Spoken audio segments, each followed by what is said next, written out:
Boyle. I'm the project manager for the courtoise-neuromod project.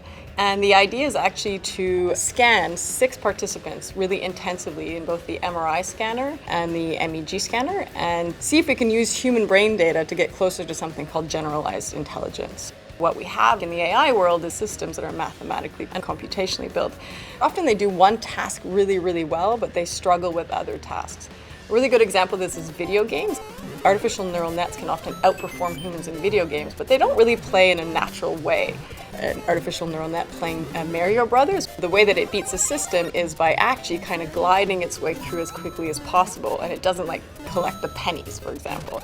And if you played Mario Brothers as a child, you know that collecting those coins is part of your game.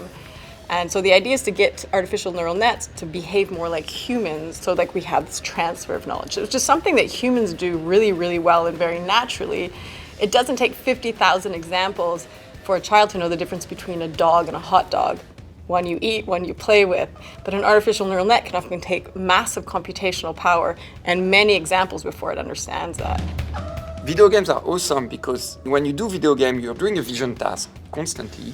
You're also doing a lot of planning and strategic thinking, but you're also taking decisions, several times a second. And we record that. We try to see, can we, from brain activity, predict what people were doing? We can break almost 90% accuracy with this type of architecture. Yu Zhang, who's the lead postdoc on this collaboration with Dell and Intel, she was trying to work on a model called graph convolutional neural nets. We have been involved with 2 computing systems to compare how the performance was going. So the lab relies on both servers that we have internally here, so we have a GPU server, but what we really rely on is Compute Canada. And Compute Canada was just not powerful enough to be able to run the models that Yu was trying to run. So it would take her days, weeks, it would crash, she would have to wait in line. Dell was visiting, and I was invited into the meeting very kindly. And they told us that they had started working with a new type of hardware to train artificial neural nets. Dell's using traditional CPUs, pairing it with a new type of memory developed by Intel, which is called Octane. Their new CPU architectures are really optimized to do deep learning. So all of that sounded great, because we had this problem, we ran out of memory. The innovation lab, having access to experts to help answer questions immediately, that's not something to negate. We were able to train the AlexNet within 20 minutes.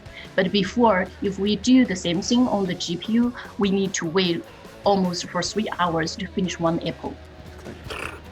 We were able to train those traditional convolutional neural net. Dell has been really great because anytime we need more memory, we send an email, Dell says, yeah, sure, no problem, we'll extend it, how much memory do you need? It's been really simple from our end. And I think it's really great to be at the edge of science and technology. We're not just doing the same old, we're pushing the boundaries. Often we don't know where we're going to be in 6 months. Let's face it, in the big data world, computing power makes a big difference.